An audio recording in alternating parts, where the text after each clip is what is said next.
القون السائدوان أمينة ترجع الخوكون أقلر دو حير شيسا أمرر دو ظاهر خوري إنجيل توراتي رايا خمر كرسا أرمتال كوناكو غوبروغلي شوشور دو بولن بيوغلي وهر خونو سخونو أمينة القلوبو ألم خلقون السائد إدوس قرر الخنيدي سينيوم ملائك دوران وشال الغلغبوري يتل الأقرب حبيب أرخونو إيو خنيتي أمين حامل خونتا كاشل ساشينو ديوكون محامل خونو موقع. Побережье вот крепости Дербент и самого города Дербент вот жили хазары.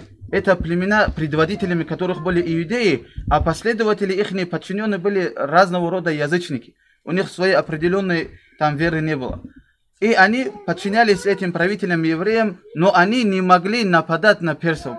Почему? Потому что в то время Персидская империя была очень сильная. И они очень сильно огородили свои территории и сидели очень хорошо во власти.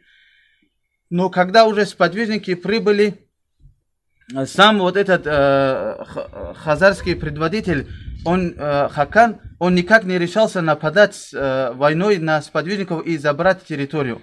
Но это уже со временем это произошло. Почему? Потому что одна из причин, что они, очень много причин было, что они не нападали на сподвижников, на мусульман.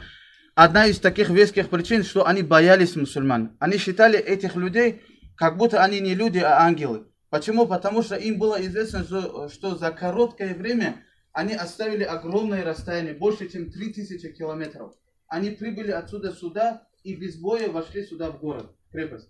Они их очень сильно боялись. Кого они завоевали? Завоевали сильную империю персов. Поэтому их это сильно пугало.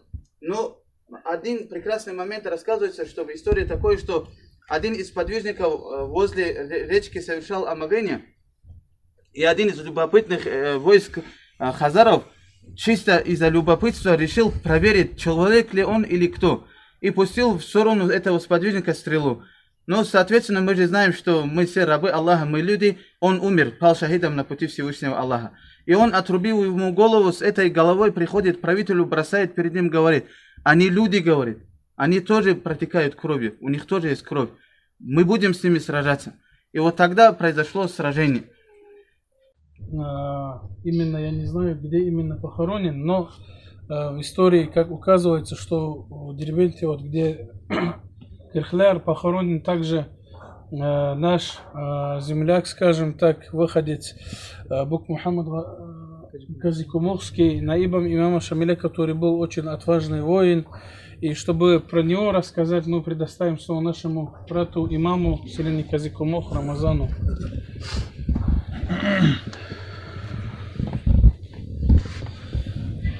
أعوذ بالله من الشيطان الرجيم بسم الله الرحمن الرحيم الحمد لله رب العالمين والصلاة والسلام على أشرف المرسلين محمد وعلى آله وأصحابه أجمعين أما بعد السلام عليكم ورحمة الله تعالى وبركاته. Уважаемые братья, здесь Мухаммад Расул, машаллах, очень насыщенную информацию нам дал про сподвижников, про Абдурахмана и Салмана ибн Рабиа. И нам, дагестанцам, альхамдулиллах, можно гордиться не только тем, что к нам сюда пришли такие великие сподвижники пророка, алейхиссалату вассалам, как эти два брата и такие, как Салман аль-Фариси, Абу Дарда, радийаллаху анхум, но нам еще больше можно гордиться и тем, что у нас были великие ученые, великие гази, то есть люди, которые посвятили свою жизнь служению Всевышнему Аллаху, посвятили жизнь пути Аллаха. И именно одним из таких был это Бук Мухаммад. Коротко, минуты 2-3 расскажу о нем. Родился сам Бук Мухаммад в 1805 году. Яркая жизнь у него была, это где-то вот 40-50 лет. И его род вообще род Рашкуевых был их. Их род был родом Рашкуевых. И рассказывают, что их род, он именно шел, эта цепь их рода идет к числу саидов. то есть из рода, из потомства пророка, саллаллаху алейхи вассалям. Бук Мухаммад, он был очень таким мужественным человеком, и видя именно его вот это мужество, когда имам Шамиль Куддиса Сирруху приезжал к своему шейху, к своему тесту Джамалуддину Казикумухскому, селению Казикумух, видя его вот это мужество, то, что он был таким крепким человеком, сильным духом, именно тогда имам Шамиль его взял к себе в качестве наиба, Бук Мухаммада. И когда он его взял к себе в качестве наиба, сделал его наибом, первые территории, которые имам Шамиль поручил Бук Мухаммаду устанавливать шариат, закон Всевышнего Аллаха, это были территории Лаки, где находится сейчас у нас села Ури, Мукар и Палисма и так далее. Вот, то есть на той стороне получается. Это ближе к Аварии и вот граница Лаки и Аварии. После того, когда Бук Мухаммад уже стал там наибом, он распространил там шариат, то есть нормы шариата. Люди, которые жили в этих селах, как рассказывают историки, прислушивались к Бук Мухаммаду, следовали тем шариатским нормам, которые они устанавливали, он устанавливал. И уже когда если я не ошибаюсь, 1850 год, или еще раньше даже, вот когда с Табасарана приходили письма к имаму Шамилю от Табасаранского джамаата о том, чтобы имам Шамиль отправил к ним более такого серьезного, крепкого наиба вместе с войском. Для чего? Для того, чтобы этот наиб уже устанавливал шариатские законы именно на землях Табасарана и Хайдака. И имам Шамиль рассказывает, что имам Шамиль им сразу не ответил на их письма. То есть наиба сразу не отправил. Почему? Потому что знал, что в какой-то степени это было, будет бесполезным делом. И однако уже когда они настойчиво просили, отправляли письма к имаму Шамилю, рахимахуллах, вот тогда, говорит, имам Шамиль уже решил все-таки отправить им наиба и отправил Бук Мухаммада. Бук Мухаммада отправил, и когда он его отправлял, вместе с Бук Мухаммадом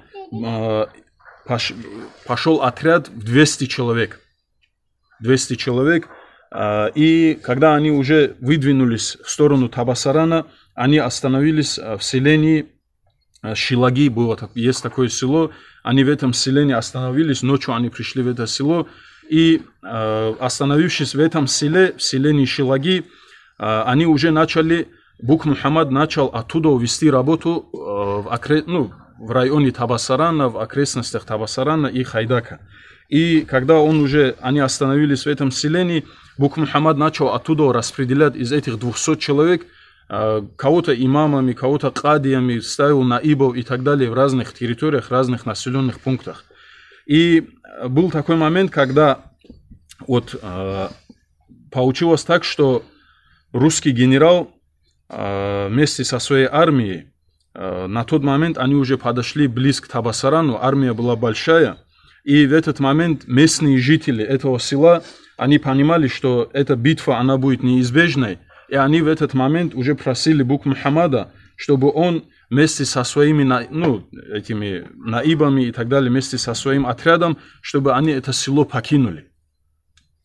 То есть, посмотрите, сначала они просили имама, чтобы имам отправил им наиба, а потом, когда уже дошло дело до того, что пришла царская армия, пришел генерал, это Аргутинский был генерал, когда они пришли и увидев вот эту численность, многочисленность армии царских войск, они, видимо, чуть-чуть проявили испугались они, и тогда они начали просить Бук Мухаммада, чтобы он селение покинул вместе со своими воинами. Но Бук Мухаммад, он пришел для чего туда? Он пришел для того, с теми же искренними намерениями, которые пришли сюда сподвижники в свое время, чтобы установить закон Аллаха на этих землях. И, конечно же, они не ушли оттуда. Они не оставили это село. И Бук Мухаммад уже решил принять именно там бой.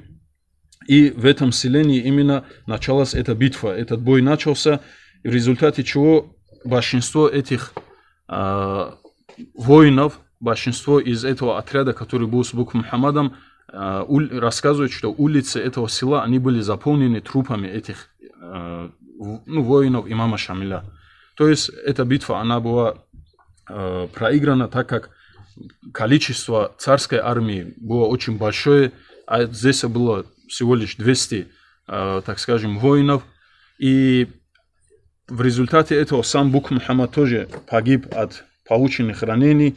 И после этого, после того, как эта битва прошла, его, когда уже оттуда, будучи сильно раненым, его забрали с этого села, Бук Мухаммад уже, получается, скончался в окрестностях близ Дербента. И, как рассказывают историки, его могила, его зияра тоже находится вот где-то в этом районе, ближе к кладбищу Кирхляр, то есть вот этим могилам. И я вот здесь даже у наших аксакалов спрашивал, кто-нибудь знает, где находится именно его могила. Видимо, точная информация, где находится могила Бук Мухаммада, никто не владеет. Хвала Всевышнему Аллаху, что сегодня мы стали участниками такого знаменательного события. Мы посетили кладбище Кирхляр, где похоронены сподвижники посланника Аллаха, саллаллаху алейхи вассалям, которые являются звездами нашей уммы. И мы прибыли сюда для того, чтобы мы укрепили веру в наших сердцах, для того, чтобы получить благодать этих приближенных рабов Всевышнего Аллаха. И хочется сказать, чтобы на самом деле мы ценили то, что у нас есть. И сегодня такое время, когда мы живем в тени наших славных предков.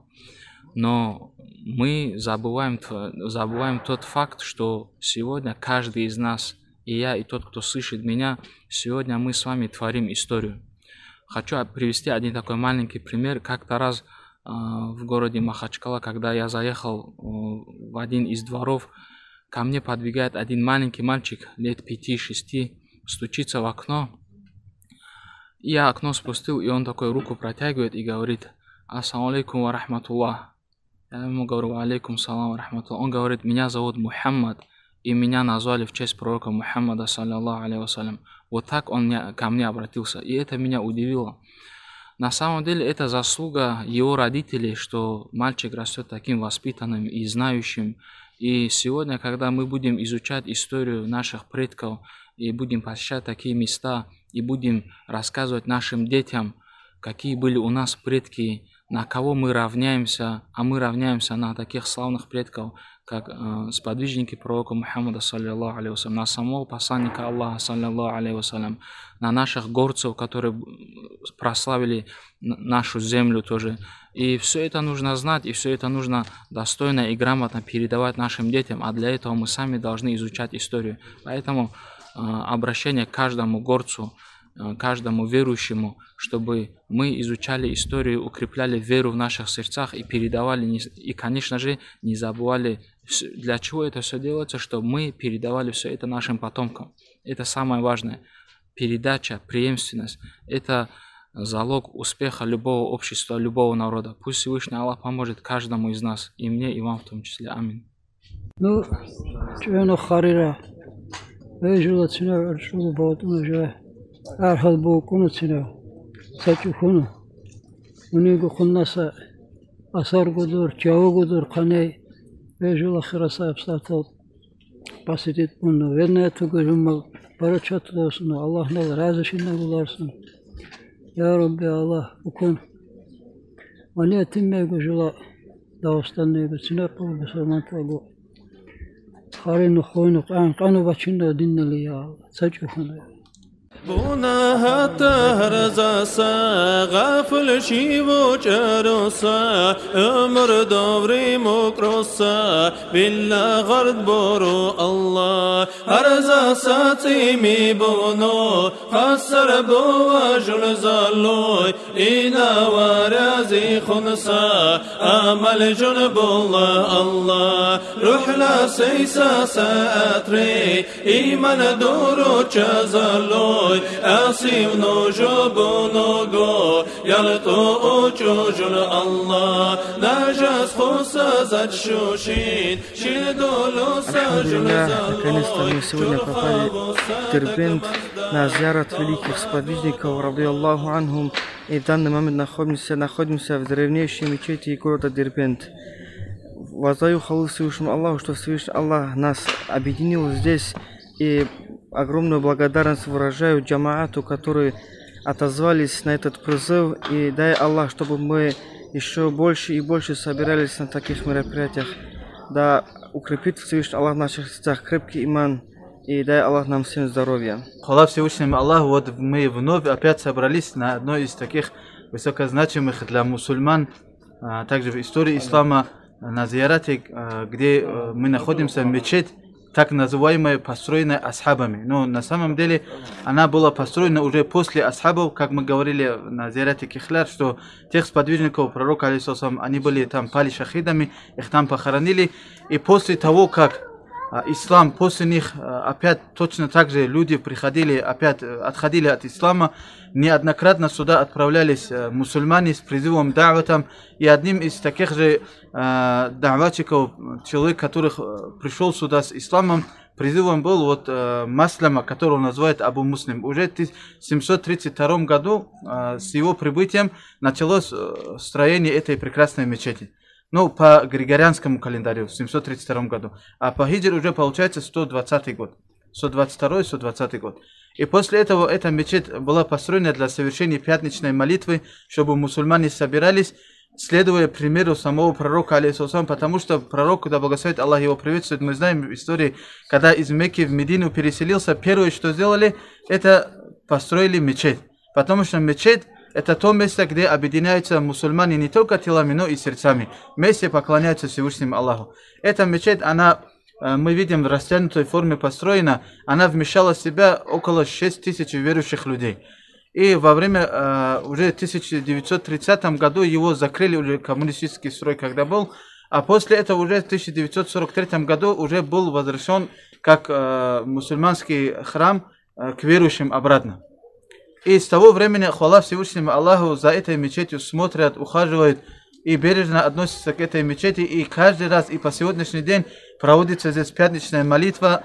Джум'a мусульмане посещают, делают коллективные намазы. Но на сегодняшний день проходит реставрация мечети, потому что уже больше 1000 лет мечети, начали сыпаться камни и так далее.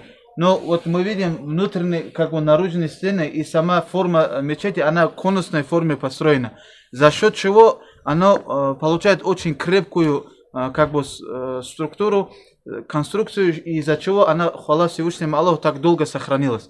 Но сегодня люди, которые переживают, делают реставрацию, смотрят, ухаживают за этой мечетью. Иншаллах рахман, будет время, когда завершатся эти реставрации, и мы тоже, иншаллах, попадем сюда внутрь. И еще что хочется сказать по поводу этих от деревьев, там спрашивают, одни там по истории разные версии, кто-то говорит там больше 200 лет, кто-то больше даже 1000 лет дает, но более известная эта история, что этим деревьям почти 800 лет.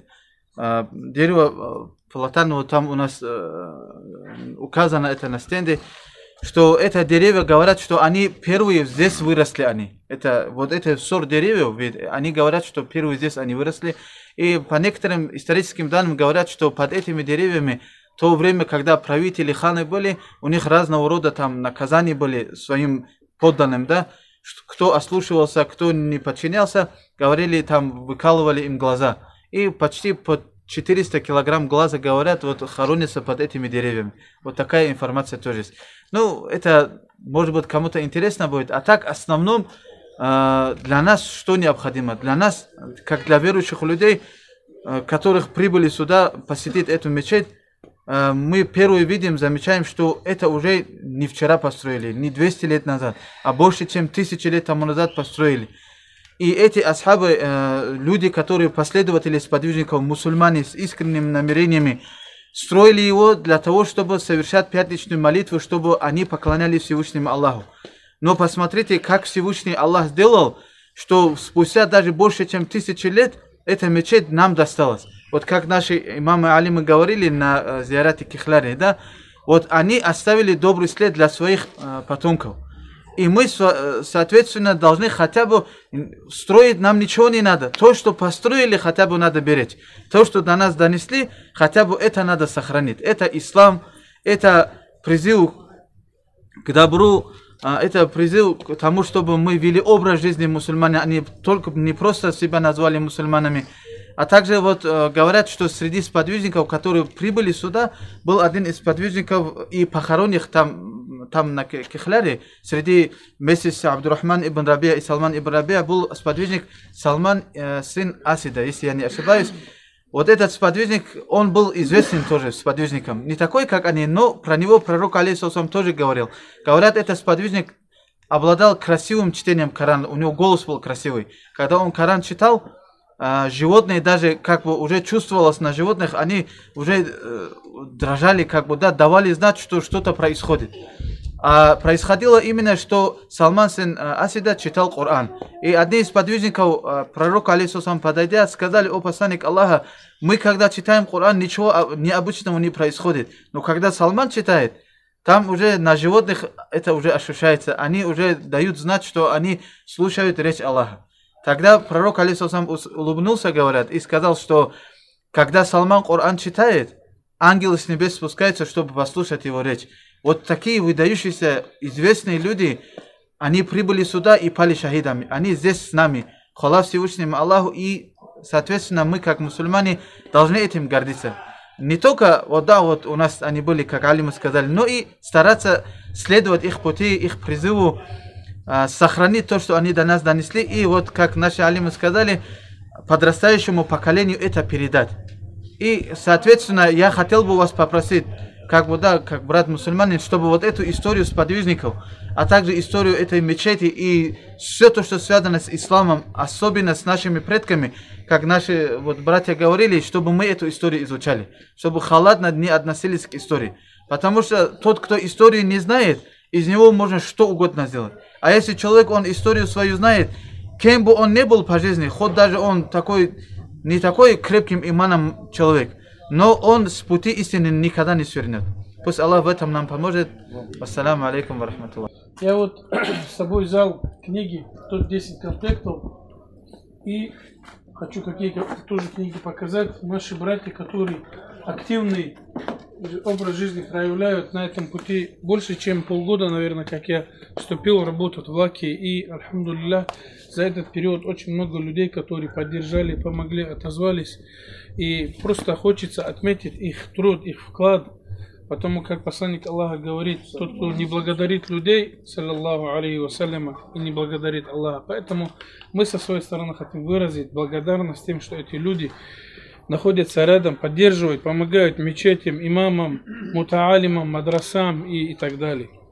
Это в каждом комплекте книги, это по этой книге был конкурс «Основы религии и жизнеописания пророка Мухаммада, саллаллаху алейхи вассаляма». Книга. Далее книга нашего шейха, муфтия нашей республики Ахмада Хаджи Афанди Куддисру, благонравия праведников, который тоже конкурс будет всероссийского масштаба. Тоже готовьтесь. И дальше уже эта книга нашего из Ницаукра нашего шейха Сайфулла Кади Башларова «Жизнь и творчество». По этой книге тоже будет конкурс, чтобы мы все знали жизнь этого человека и следовали, и кем он был на самом деле. Поэтому сейчас я сам, я думаю, строго судить не будут. Я сам сделал этот список. Амиль Курнуев, пожалуйста, подходи, брат. Это наш брат, который в Кумухе живет рядом и всегда с нами бывает, поддерживает нас. Пусть Аллах вам будет доволен и воздаст вам. И дальше наш брат Аюб, который все свои работы оставляет, приходит, помогает. Пусть Аллах даст вам тоже тавфик. Дальше наш брат Мухаммад Шахувинский. Подходи, пожалуйста. Где он? Идем. Он тоже плохо слышит. Ничего, они же сказали. Далее наш брат скромно, который всегда ведет и всегда бывает рядом, это Мурат Каспийский. Подходи, пожалуйста, всегда поддерживает нас, бывает рядом. Дальше тоже рядом с ним это Багаудин, тоже скромный наш брат, но в то же время не отметить нельзя его вклад. Пусть он будет доволен. Далее это он здесь стоит, снимает, но все равно скажи ему, Арслан Али, всегда, который поддерживает и на авангарде давати находится наш брат, ему тоже. Дальше это наш брат Ансар Мутаалим, в то же время очень поддерживает, помогает всем. Дальше наш брат Джамалдин из Хулисма, который тоже всегда активный. И дальше Мухаммад Бушинский. Подходи, пожалуйста. Где наш? Идем. Вас именно. И я хочу последнего человека особенно отметить. Это наш брат, который приехал поддержать нас сегодня, хоть и не Слакского района, он приехал в селение Чадаков, с Таратинского района, он является главой этого села. Он племянник моего помощника Умара Саба. Пожалуйста, Абдул-Халик, я хочу сегодня его тоже дать за то, что вы приехали, поддержали, были рядом с нами, баркал. Всем. Это один не рассчитал, оказывается. Это кому будем давать? Да? Мухаммад. Наш Хунама, это председатель Лакского молодежного общества, поэтому его надо поддержать всем нам. Вокруг него объединиться и поддерживать, помогать, чтобы подобные мероприятия и могли мы собираться еще больше. Пусть Аллах воздаст каждому за каждый шаг, да, Аллах, чтобы побольше нам таких мероприятий, которые нас объединяют, наш джамат, чтобы наши акции как приняли первыми местами, так и дальше распространяли тоже, иншаллах. Чтобы в следующий раз мы еще двойне, тройне, четверне, больше раз, чтобы сюда приходили, иншаллах. Всем, кто приехал, пусть Аллах вами будет доволен. Если что было не так, извините, иншаллах, дальше и больше еще будем. Нам надо просто круг расширять, увеличиваться. Одни и те же люди мы приходим, не хватает же только, чтобы мы получали. Нужно другим тоже это давать. Поэтому чуть надо усилить этот да'ват и с каждым общаться, чтобы приходили и такие баракат получали. Баракалла еще раз. Ассаламу алейкум ва рахматуллах, дорогие братья и сестры. Сегодня все жители и выходцы, у кого получилась возможность, жители и выходцы Лакских районов вышли, приехали в Дербент, город Дербент, посетить зиярат сподвижника посланника Аллаха, саллаллаху алейхи вассаляма, тем самым оживить чувство любви сподвижникам пророка, саллаллаху алейхи вассаляма, и чтобы мы вспомнили историю наших предков, тех людей, которые приехали сюда, переживая за нас, за религию Всевышнего Аллаха, отдали свою жизнь, приехали посетить этих людей и получить баракат от этих людей, и тем самым, чтобы мы не забывали и хотим традиционно делать подобные мероприятия, чтобы напоминать всем нам, чтобы мы не забывали, кто к нам в Дагестан приехал и кто здесь похоронен и какие у нас были предки. Пусть Всевышний всем нам поможет, чтобы мы всегда держались крепко за нашу веру, за религию Всевышнего Аллаха и никогда не отходили. Баракаллах. Всем ассаламу алейкум. Ассаламу алейкум. Хираса сурал. Жоакину лакрал لكو بالغاتريك بكر جو شيلون ديربنتلين تا هيتش وتن تا هيتش أصلا تا أصحاب تورال حتى اللي بكر تيكو مقتلا أصحاب تيكو شيخا بوتون بيكم بور دين هزدان بكون شكون جولا داوستانه جخان جلاك بكم بور جخان أولا كريك بكم بور شكون جولا دوستال جولا أسرال جو و زيارتين شكون بكون جو جولا لكرال دين قندان خويدان الله نكو تميلين جو لكرون تغيز بوش دين دولتي جو ديار دوغدولي بسيو شكو تيجي تو شكو بكرو ونوا ديربين تولال شكوسا هي داوستانيا تاچين بوسا ميزترون بابو نبور غازم قمشل ميزتريال ساقورشينال هيچ تيجو شكون بوكون شكو شكروغ بونو ديار دوغدون شيتشا جو يغلا ماخمي هنسرو جولا كي لكين يا الله لك راكون تقول شدول نو جولا داوستان نو تقول شنو كيس تصور قاديان نو شكو جولا داوستان نيغو جولا مسلمان تاكون نو جولا داوستان نيغو لكروغو هر شيء شرو خوسه شركنا ان شاء الله جولا حقنا سبرج بوس زيارتكم برج سكن الله قبول بنو وكوسه اخر اشيرتن اخر دي بتان كلن خوچرو بتان شان قبنو شكون بوكسه اخرين بوكون صلا داورتو قريتون بوكسه شيروننگو تقول شلون أرسلنا كم برشة بشنو جل لك ريجو يكون سعر خلول زيارة بولن قبل والله بوسيل زيارتكم الله أكبر. الحمد لله ويسا مجلس كنه أقينه زيارة باردو مقتلس بدوجنك محمد صلى الله عليه وسلم من الأصحاب سورة حتى الجلوغرو ممكن ما بهكم و سالچين داوستان نبوسة مزيتبر بدوجنك سورة الله تعالى نل جحوم مكوم أقبانو منيا جحوم ميغو وكون سا مجلس سورتين بكلان الله تعالى نل قمر بانو واسبون جلد لكربو برشت هرزة كنو جلب دين السربل أقفنو دين لي قبل لمي قشك بالله بشنو الله تعالى نلكم أبانو.